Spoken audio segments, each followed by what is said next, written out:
जिनका हम हृदय से स्वागत करें, अभिनंदन करें। तालियां बजाएं, आपकी तालियां एक माध्यम है आपका आभार प्रस्तुत करें, आपकी पसंद। और अब गजमाला से माननीय मुख्यमंत्री जी का स्वागत करेंगे श्री प्रभात सिंह जी। आइए तालियों के साथ, तालियां बजती रहना चाहिए क्योंकि माननीय मुख्यमंत्री जी आप सभी से संवाद करने के लिए, रूबरू होने के लिए आज संस्कार भवन जबलपुर में पधारे हैं। और माननीय मंत्री श्री राकेश सिंह जी स्वागत कर रहे हैं। गजमाला से भी स्वागत कर रहे हैं माननीय मुख्यमंत्री जी का श्री प्रभात सिंह जी और समस्त जनप्रतिनिधि का। स्वागत की बेला में एक गजमाला के साथ माननीय मुख्यमंत्री जी का स्वागत हो रहा है। हृदय से स्वागत करें, अभिनंदन करें।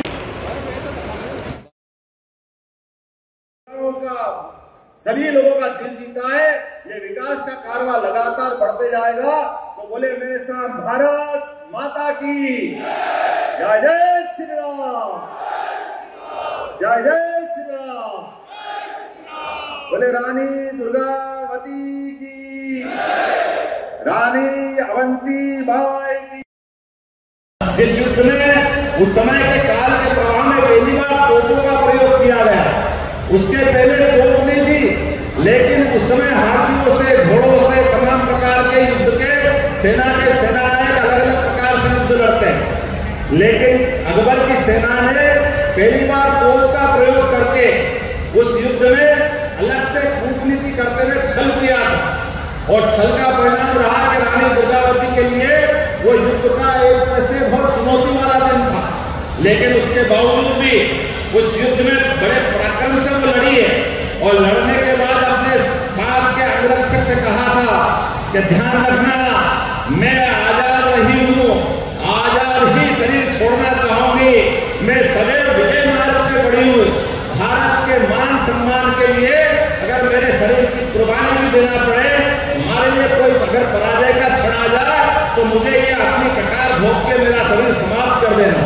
एक खराब समय आया, उस खराब समय में रानी दुर्गावती के आंख में तीर लग गया, पेट में तीर लग गया। युद्ध एक तरह से अलग प्रकार की स्थिति में पहुंचा।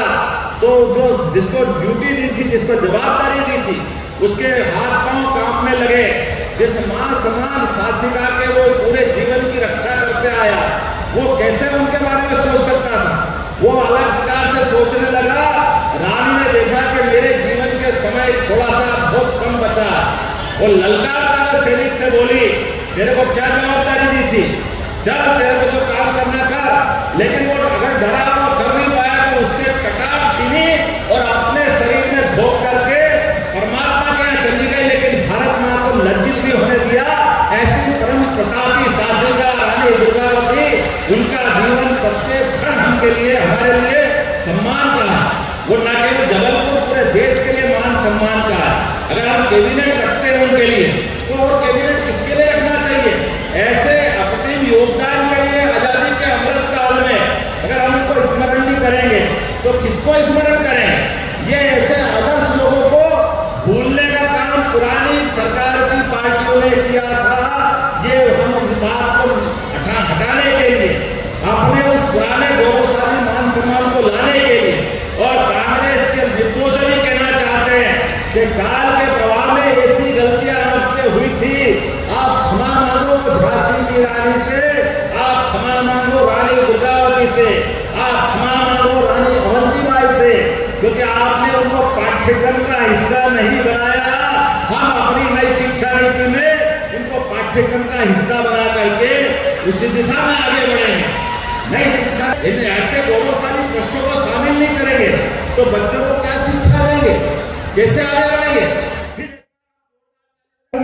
जबलपुर के इतिहास में कुछ अलग हटके हैं, और वो अलग हटके इस नाते से भी है कि हमारे यशस्वी प्रधानमंत्री नरेंद्र मोदी जी के लिए जोरदार तालियां बजा करके हम उनका अभिनंदन करें, वंदन करें। एक ऐसा अद्भुत व्यक्तित्व नरेंद्र मोदी जी का, जिनके अपने नाम लेने मात्र से पूरे शरीर में रोमांच आ जाता। हमारा तो लगता है कि हाँ, दुनिया में ऐसा रहता है जिसमें भारत